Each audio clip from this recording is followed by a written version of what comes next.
Good afternoon, everybody. Big Mike back here with you once again. Welcome back to Big Mike Talks, where today I'm going to be bringing you the week that was in pro wrestling. A very interesting week. We got the continuation of the NWA Power 77 tapings, along with AEW Dynamite, which we'll get into, don't you worry. But first things first, we are going to cover NWA Power, NWA 77, Part 3, I believe we are on. We start off with a match, which is very, very interesting. It's Tiffany Nieves versus Sierra Veal for the television championship. And this was a very fun back and forth match.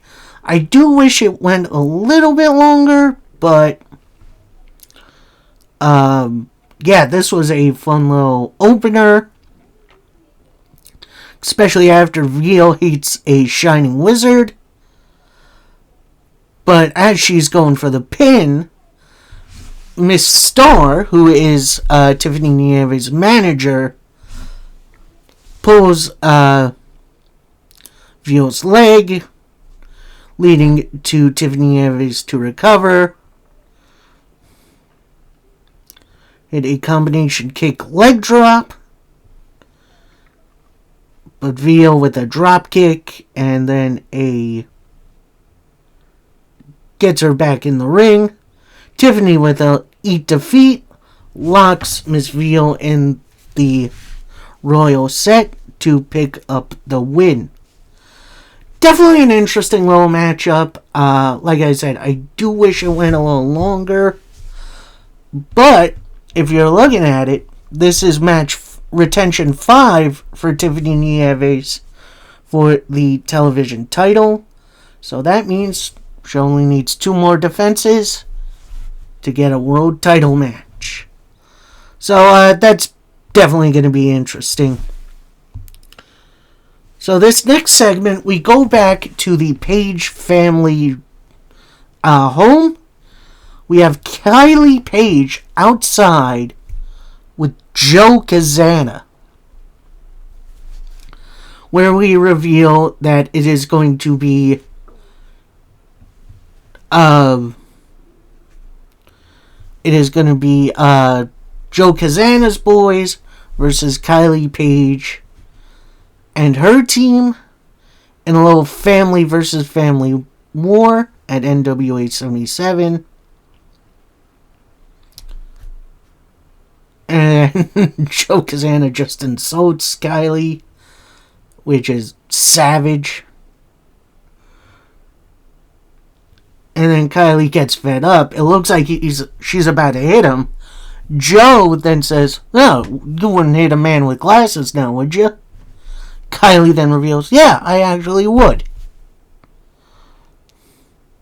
So then Joe slowly takes off his glasses, sets them aside, says, "Come on." And then Kylie just rakes Joe Kazana's eyes. And, that's how that finishes. Definitely going to be a very interesting match. Especially with all these moving parts. And definitely an interesting segment. Because it's not somewhere we see every day. And speaking of the Page sisters, we now hear from Kenzie Page, who is actually at the show now. Where she says, "Natalya, I know you've been ducking me for a while now. But now that you've climbed every mountain, successfully beat pretty much everyone on the roster, all roads lead to me and my NWA Women's title. See you at NWA 77 next week." So we're getting that title match this coming week. It's going to be awesome. We then go to this very, I feel like, kind of thrown together matchup, but it is the Heartthrob Invitational Gauntlet, where the winner receives a national title match in the near future. Basically, it's a thinned down Royal Rumble, where basically you have two competitors start. Each person comes in at timed intervals. And actually, there's more ways to be eliminated by pinfall, submission, and over-the-top rope, which is definitely very, very interesting. So to start off, our first two, we got Jay Bradley, formerly of the Fixers, taking on The Wall, which I didn't really catch his full name, but a dude using a gimmick from like the late 90s. All I could think about is Hulk Hogan in WCW seeing The Wall like 80 feet away in the promo. My God, that's The Wall, brother. So I kind of lost it at that. Yeah, they definitely both came out swinging. Next man in is Mario Pardua, who I have seen a couple times with the NWA. He is very entertaining, and he goes right in with the big shots. Next man in is Izzy James, who this is the first time I've seen this guy here. And I gotta tell you, he definitely looks a part. That's for sure. Gets in, definitely eats some big shots from Jay Bradley. And actually, speaking of Jay Bradley, next man out, and the favorite to win the match, Wrecking Ball Legursky. And this is the, who's going to eliminate him spot. As everyone starts teaming up on him, trying to eliminate him. But he's just too powerful. Next up, a man I kind of forgot about. He was in the NWA. It's Jeremiah Plunkett, and he comes out and pretty much eliminates Izzy James immediately. And he just goes after the big boys. Next man out is Connor Jackson, he's definitely a big boy. And he eliminates Plunkett almost immediately. But then, right after that, Jay Bradley eliminates him. Next man out, Cristiano Argentino, who I have seen a couple of times in the NWA, and he is flamboyant, to say the least. At this point, we get our first ad, but before that, we get a Natalia Markova promo from last week, which... Then we get a Thrillbilly Silas Mason promo, which, good lord, this promo was intense. Where he says, Tom Latimer, I'm going to take that weight of the being world champion off your shoulders. All expectations and all that title means to you, I'm built to carry that weight. In my entire life, I've been world champion. And that cross you carry will be split in half after a big boom stick. So, definitely a very interesting promo. I do wish it was given its own time and not like right before a commercial break. We come back from a commercial break and Purdue has been eliminated. Jay Bradley hits the boomstick on Cristiano, who then gets eliminated right after. Then as he's celebrating, Wrecking Ball Legursky dumps Jay Bradley over the top rope. So we got 3 eliminations pretty much right in a row. Out next is Lockjaw Drake. So basically, this is Carson Drake's cousin. So, we'll see how he does. Wrecking Ball goes for a strike, hits him right in the jaw, and then you see Wrecking Ball kind of looking like he's selling for because apparently Lockjaw has a strong jaw, apparently. So next out we got Frank Stone, who is a absolute beast. Runs in, immediately gets hit with the world's strongest slam and a big splash from Wrecking Ball, dumping him over the top. Then we get another commercial break, being interrupted by a promo. This time from Carson Drake. And he's recapping the match the other week between him, Aaron Stevens, EC3, and Pretty Boy Smooth. Saying, we said we'd beat you, and we lived up to our promise. I pinned the big man Smooth. But nothing but Seattle's. And at that point, we see the Slime Balls walk in. And they pretty much say, we just get what we want because we are filthy rich. And they all laugh together like supervillains. So, I'm not sure what's going to be going on going forward. But, yeah, this is definitely going to be an interesting group to watch. Then we get a big old promo from Alexander Hammerstone. Which, great to see him expanding out on some things. So he starts off,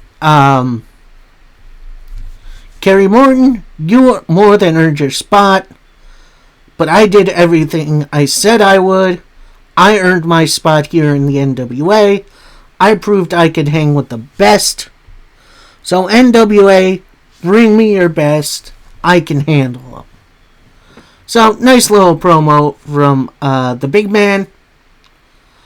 We'll see where he goes in the NWA, because I got some high hopes from the man. So, anyway, we go to commercial, we come back, it's still the gauntlet match. Next out is Dante Casanova, which, definitely an interesting looking man. He kind of runs all over the place on his opponents. Then we get the most generic looking dude in this matchup. It's Charlie Adams, and he's definitely a tall drink of water, but he's definitely the most creative wrestler I think I've ever seen. Goes for big old clothesline off the bat. He gets caught by Wrecking Ball. Gets power slammed. Big old clothesline over the top to be eliminated.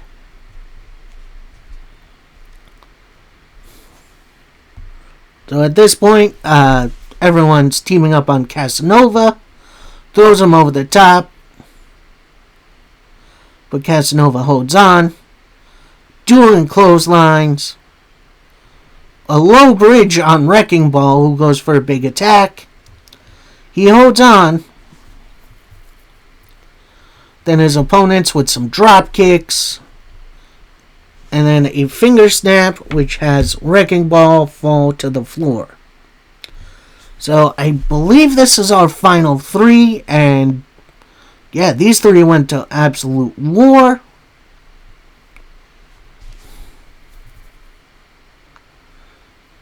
At one point, Casanova goes for a jawbreaker, but Lockjaw pretty much no-sells it. And then after a clothesline and what I can only describe as a catatonic, your winner, The Wall, Tyler Stevens. That's his full name. So he wins this. He gets a future national title match, which I'm glad we're seeing some new faces in the NWA. Hopefully they can go far with these guys. Next up is the Mike Mondo promo from last week, which definitely very intense. Then we get to the most somber part of the evening. So it's a Colby Corino promo slash kind of interview, I guess, where he pretty much reveals, physically, I'm not all there. Mentally, I'm not in the best place. I'm happy to be here today to watch the NWA expand. Then he goes into a story where apparently his body feels like it's breaking down. And he didn't tell anyone, because if he did, he would have to stop wrestling. And that's how I support my family. But time came where I felt so numb so often that I couldn't take it anymore. So I went to tell my wife, who took me to a hospital where they said I have a big muscle strain. And we did all the tests. They said I needed surgery that day, where I had 3 vertebrae fused. And I don't know if I'll be back in an NWA ring, but I'm going to do everything in my power to make it back. Yeah, that was definitely very sad. While I'm not the biggest Colby Corino guy, seeing him lose his livelihood like this sucks. Like, he's definitely one of the better talents the NWA has. And losing him like this definitely stinks. So, yeah. Feel better soon. Colby Corino. Hopefully you make a full 100% recovery. So now we go into our main event of the evening. And it's for the NWA National Championship, as Mims takes on Mike Mondo. Now, if you don't know who Mike Mondo is, he is the former Mikey of the Spirit Squad. If you remember them from the early 2000s. Which, God, it feels like so much longer than that those dopes were in wrestling. And, yeah, this was actually a really, really entertaining matchup. Really good back and forth, with each guy hitting their big move after big move. And then you also got the managers getting involved, because at one point, G's trips up Mondo. This brings Brian Idol, Austin Idol around. They argue for a bit, and that leaves the ref to distract it. And at that point, the Pope comes out. Now, he is not cleared to wrestle, but he gets in the ring, stares down Mims, and then hits like a headlock takeover, which is very, very strange. Pope there bails. Mondo with a gut check time to win the NWA National title. And, yeah, I'm going to say this. The match itself was definitely fine. I don't know. Maybe it's because I've seen all kinds of interference spots in wrestling these days. I'm tired of it. Like, I understand why Pope is doing this. But I don't know. It doesn't make sense to me. So, that's NWA Power. Overall, a very entertaining episode, which will lead to next week's, which should be fun. And speaking of fun, we now go to AEW Dynamite, which starts us off with a recap of Hangman Adam Page on the Wednesday Halloween episode of Dynamite, dressing up like Tony Schiavone to attack the Ops post-match. Speaking of Tony Schiavone, we get the start of an announcement that AEW is going to have a new title. But before he can get more out comes Samoa Joe, Powerhouse Hobbs, and Katsuyori Shibata of the Ops. And Joe takes the microphone and says, Houston, we have a problem. There's a term I heard long ago, and I can apply it to Schiavone here tonight. Tonight you said you had nothing to do with what happened last week, but I find it hard to believe. There are consequences for your actions, and consequences have come for you, Tony. So the Ops get in the ring. They have Tony Schiavone surrounded. Security then come out and stop Tony Schiavone from hurting anybody. This brings out Hangman Adam Page. The Ops bail out of the ring, but they stay ringside. Because Joe then takes the microphone again, says, you know what? This couldn't have gone better. Gonna kill two birds with one stone. The Ops then start to surround the ring. Then out comes Eddie Kingston and Hook to make the save. Eddie's got a steel chair. Hook is looking for a fight. So the Ops bail out of the ring again. So then Hangman picks up the microphone and says, I can forgive you for being confused. I am your problem now. I'll beat your ass. And any Wranglers? Well, we see you still have the trio's titles. Why don't you put them up against us tonight? Joe picks up the microphone, says, you want a shot at the champions? You got it. So now, this trios match between these two teams now gets turned into a title match, which is very interesting. And Joe not running from a fight. We'll see how that turns out. We then get a card rundown of what's going on Dynamite. Then we go to our first match of the evening, and it's a blood and guts advantage match. Basically, the winner, how this is set up is that there are going to be 3 matches, both on Dynamite and Collision, which will lead to who comes out first for Blood and Guts, which is this coming week, which I am hyped for. We got Orange Cassidy taking on Claudio Castagnoli, and Cassidy immediately dives on Claudio as soon as he gets ringside, and they just start beating the heck out of each other before the bell. Eventually they bring it into the ring, bell rings, and they are already off to the races. This match absolutely ruled.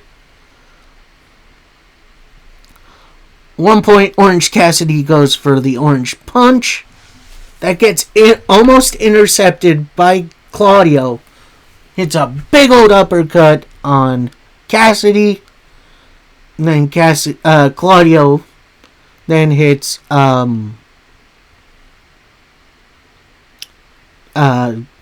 Ricola Bomb, which apparently I heard wrong. Apparently it was like, they called it Pop Drops, which is a little dumb.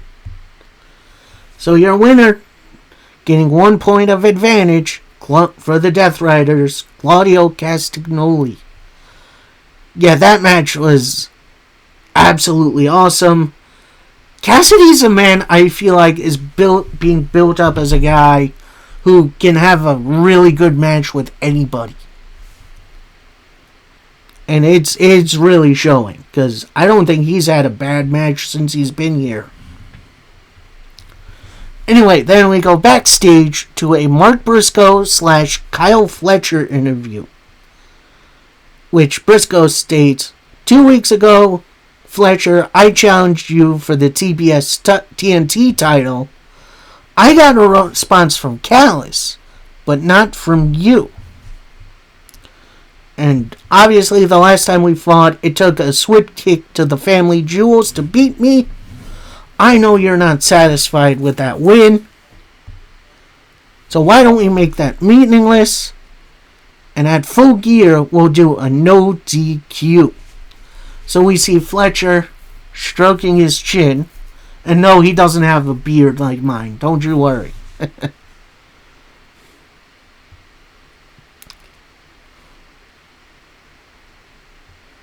And then Fletcher says, I might like doing that.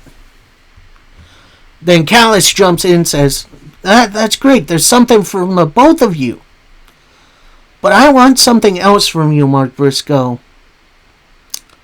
So Briscoe perks up and says, oh, really? You want me to end my career? The answer is no. So Don Callis then says, when you lose to Kyle Fletcher, you have no choice to join the Don Callis family and leave the conglomeration. Briscoe looks down for a minute, looks back up at Don Callis, says, you silver-tongued snake. It's only a deal with the devil if I lose. You got it. So that match is pretty much set. We got our TNT title match. We then get a small Full Gear rundown, which, honestly, it's looking really, really good. Then we get an interview with Josh Alexander, again with Don Callis, and the Young Bucks. And it looks like it's in the same place the Fletcher Mark Briscoe interview was. Question was asked to the Bucks. Don Callis pretty much immediately interrupts and says, whoa, don't put these guys on the spot like that. Matt, Nick, I see what you've been going through in this company. They've been treating you like crap. But you're going to be treated way better with us. At that point, you see the rest of the Don Callis family come in, minus Brian Cage and Takeshita. And they're like, hey, congratulations. So then we hear from Matt. Matt says, look, I'm feeling a little overwhelmed with this. Don Callis says, alright, well, we'll give you some time. Think about it. Callis family leaves. Matt and Nick take one look at each other. And we don't really get an answer to the question, but personally, I don't think Matt and Nick should join the Callis family. Because they're doing just fine on their own. But I do have a bit of a creative idea. Gonna have them be the sugar babies to Shane McMahon. I think that is the perfect spot for them. And honestly, Shane doesn't even have to show up really. Just have him on the Tron or whatever. So, we'll see how this whole thing goes. Next up, we got our next first round matchup of the Women's Tag Team Title Tournament. As we have Willow Nightingale and Harley Cameron, named the Babes of Wrath, which I love that name so much. They take on Athena and Mercedes Moné. And at that point, Moné and Athena jump Willow and Harley right before the bell. And then we see Harley and Moné start off. And yeah, Moné isn't having any of it. Tags out to Athena, who just... They pretty much dominate Harley Cameron for a little while. Willow Nightingale tags in. She overpowers both of her opponents.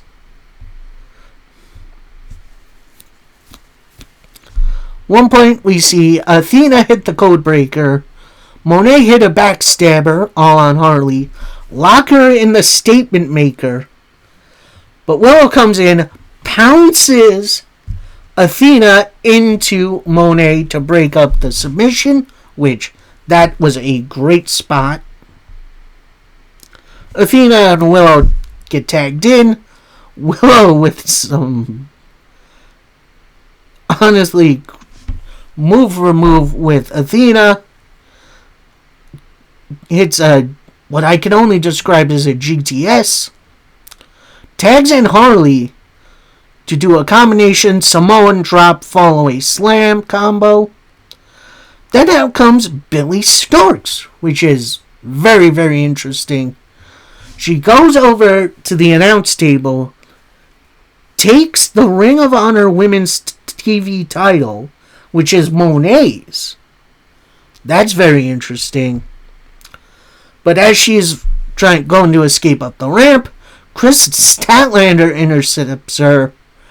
Back in the ring, Willow hits the Babe with powerbomb. Harley Cameron hits her finishing move, which can I say how great that is of a finishing name, especially for Harley. So your big winners, the Babes of Wrath. Moving on. Was this a little bit overbooked? Yeah, but honestly, it makes sense. You got Billy Starks still wanting to get her TV title back. And then you get Chris Statlander kind of coming around to help her former buddy Willow Nightingale. So we'll see how that situation plays out. And see what goes on from there. We then go back.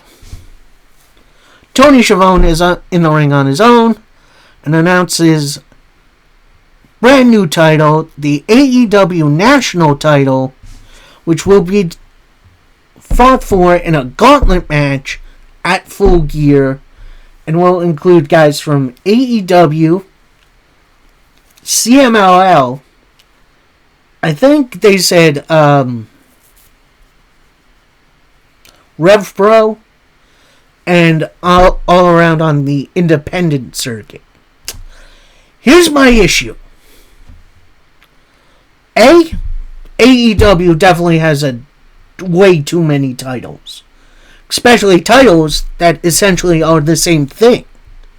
Because if you remember, this was the original setup for the International / All Atlantic title. But then it just got treated like a normal title. So, hopefully, I don't know what to say here. This is... I think AEW need to cut down on the titles. Oh, and B, this takes away from the other titles you're introducing, the women's tag team titles. Which... I don't know what Tony Khan's doing here. So then Schiavone brings out the first couple competitors for the gauntlet match. And it's Bobby Lashley and Shelton Benjamin of the Hurt Syndicate. So they make their way to the ring. They're dressed up to the nines. They look awesome. So they get in the ring. MVP takes the microphone, says, "Hold on. We are the most interesting thing in any room we enter. You want to make history with a new title? Who's more iconic than Bobby Lashley? Who's better than Shelton Benjamin?" Because as we stated, both men will be in the gauntlet match for Full Gear. And we have a very simple plan. We are businessmen. And we all win if he wins. This brings out Ricochet, Bishop Khan, and Toa Liona of The Demand. Ricochet has a microphone and says, "Don't worry, I'm going to make this short and sweet. I don't want to be in this state for much longer." And Ricochet gives credit where it's due. Ricochet mentioning himself in the third person. I hate that shit. Ricochet continues, "It doesn't matter how old you guys are. You roll out and talk when you talk about gold. every time I open my mouth, it seems like I'm saying, I told you so. But you do everything to make sure, I'm going to do everything to make sure you don't win gold. Oh, and Lashley, Benjamin, how's your back doing? Benjamin gets visibly upset. Lashley holds him back. MVP continues saying, boy, you're making me mad right now. Nobody cares what you have to say. The only thing you do well is get beat by us. So then Ricochet continues saying, at Full Gear, the demand will bring energy to the gauntlet and I'll win the title. So, this feud is kind of continuing. I got a funny feeling neither team is going to win this gold. But we'll see. Then we see the Jurassic Express. They're walking in the back. They're passing the locker room of the Don Callis family, with Jungle Boy saying, honestly, I know more things that are more important than money, and that's friendship. So he takes what looks like to be a $100 bill, puts it on a table, stabs a knife through it, and it was a pretty significant knife, and says to the camera, that should help. He walks off. Luchasaurus looks like he's about to grab it. Then we hear from off screen, leave it, and Luchasaurus walks off. Honestly, that was a funny little moment. It does look like the Jurassic Express Young Bucks feud is still going on, which I can kind of understand that. Hopefully we'll see Jurassic Express challenge for the tag titles soon, because I think that should be the plan. But that was just a honestly hilarious moment. So next up, we got Blood and Guts Advantage Match number 2 for the men, as we have Darby Allin taking on Daniel Garcia. And I'm going to say this might have been the best match of the night. These two guys have some wild chemistry together. Not just good, wild. Like you had Garcia going for every submission he can, Darby slipping out of it. Eventually, we see Darby hit the Scorpion Death Drop, which, thank you, Sting.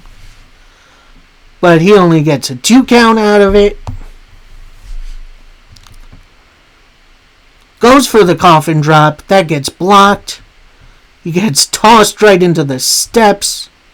Garcia with a big drop kick. Garcia then has Darby Allin down in the corner. Ref pulls him off of Garcia. Garcia then gets back in the ring. Has the ref distracted long enough for Wheeler Yuta to come in, attack Darby Allin. But Darby beats the 10 count. Daniel Garcia then attempts the Scorpion Deathlock. Darby eventually gets out, rolls through it, locks it in himself to pick up the submission victory and tie the series 1 apiece. Post-match, Pac comes out and just destroys Darby Allin. They brawl for a little bit. Eventually, other members of the Death Riders come in. Orange Cassidy comes out, tries to make the save, is intercepted by Wheeler Yuta, who hits a gigantic Busaiku knee. This brings out Jon Moxley along with other members of the conglomeration besides Mark Briscoe. And that's going to be important. So they all brawl. Claudio has a big Ricola bomb. And Garcia and Yuta kind of do a BTE trigger to finish off their opponents. So, yeah, this is definitely going to be an interesting feud. I believe the Death Riders won the advantage on Collision. My apologies, I didn't watch Collision this week. I ended up watching Ranger Game. But we'll continue that in a second. As we have... Honestly, the match was absolutely awesome. Those two guys have some great chemistry. And the brawl. Honestly, I love a good big brawl like this. It just adds importance to the feud to me. And I'm a guy who loved the main event Mafia when they took out Bubba Ray Dudley back in TNA. So, call me simple if you want, but that's what I like. So next we get an in-ring promo from FTR minus Stokely. And that's going to be important in a second. So, Dax and Cash kind of trade on this promo saying, last week we won the number 1 contendership. We should have already been 3-time champions in London, but Brodito took that from us. So, Brodito, we got something to say to you. Let's do this man to man. Then Brodito's music hits, but they don't come out. So then it's shown that Stokely Hathaway has somehow locked the locker room door for Brodito. So you'll hear him on the other side banging on the door, trying to get out. So then Dax, who's in the ring, saying, "Oh no, what happened? We wanted a gentleman's handshake before for full gear. But we got the next best thing. We got Bandito's family sitting here ringside." So they get out of the ring. They find Bandito's abuela. I hope I'm pronouncing that right. His grandmother. And they kind of interview her a little, which is interesting. Saying, you drove all the way from Mexico to attend to see your son wrestle in a match for the first time. But let me ask, how old are you? If I were to guess, I'd say over 113 years old. Jesus Christ.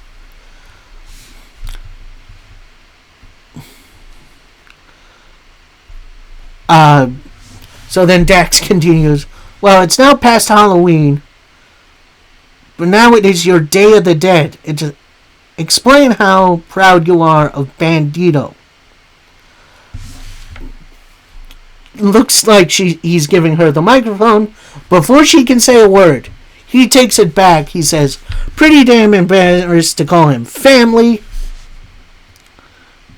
So why don't we call you FTR's official abuela, and we can seal this with a kiss on the cheek. So Grandma Bandito then slaps Cash right in the face, and then instead of grabbing Bandito's grandmother, they grab his brother, Gravity, who I love seeing him in the ring again. Gravity was such a fun character. I wish he'd come back. So then we're about to see FTR pile drive Gravity. At that point, we go backstage to Brodito's locker room. Stokely's just kind of standing there.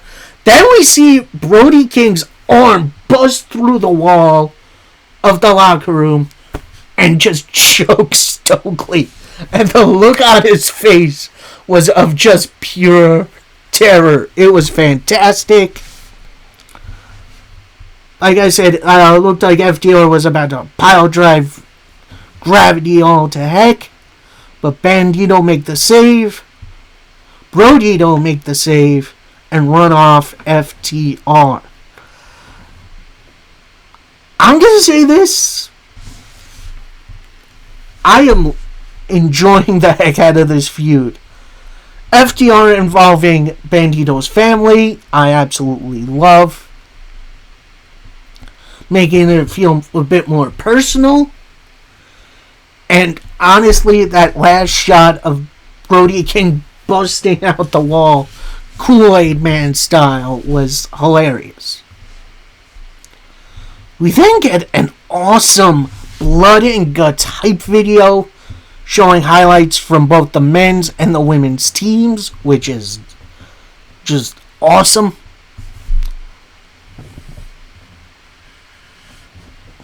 We then get a timeless Toni Storm entrance where she joins commentary. But she's not her usual self. She's a little bit down, which is very interesting because we got our first of 3 women's blood and guts advantage matches as we have Mina Shirakawa taking on Megan Bayne. Now, I'm not sure how many times these two had a match together in, say, Stardom. I think they're both from. But honestly, this was a very, very good match. Very back and forth. And honestly, they used the trope of the giant versus the smaller competitor really, really well.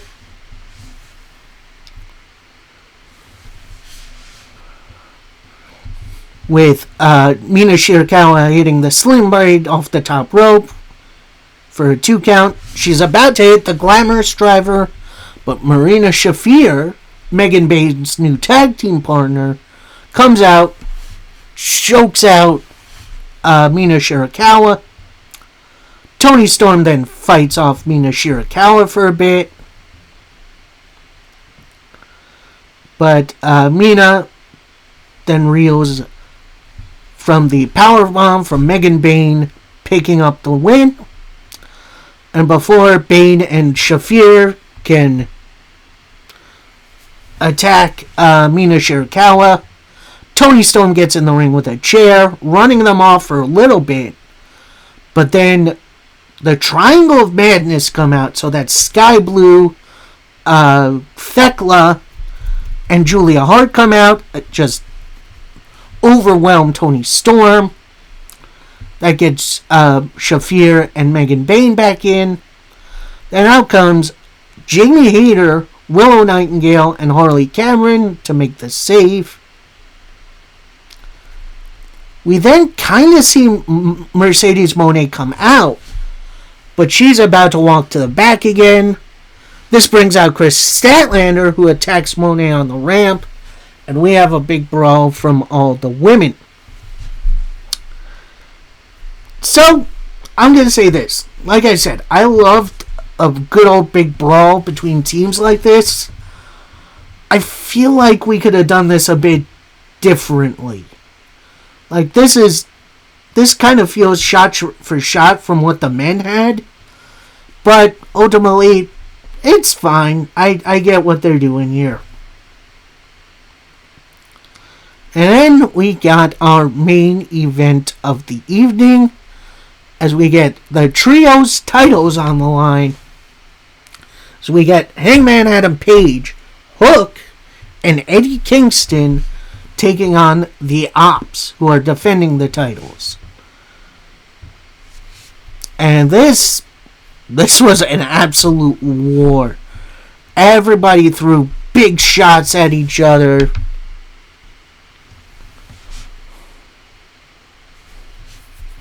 One point, Hangman was about to hit a buckshot lariat on Joe. Hobbs intercepts it, slams him on the apron. Then Hangman and Hobbs brawl up the ramp on the stage. Hobbs then grabs Hangman, hits a World's Strongest Slam off the stage through a table, which is nuts. Shibata looks to go hit a big boot, but that hits Joe in the ring. Hook with a suplex. Actually, this is Eddie Kingston. Tags in Hook, looks to get the Red Room on Powerhouse Hobbs, but that gets blocked. Hobbs then gets him up into the torture rack, in which Hook taps out. So your winners and still trios champions, the Ops.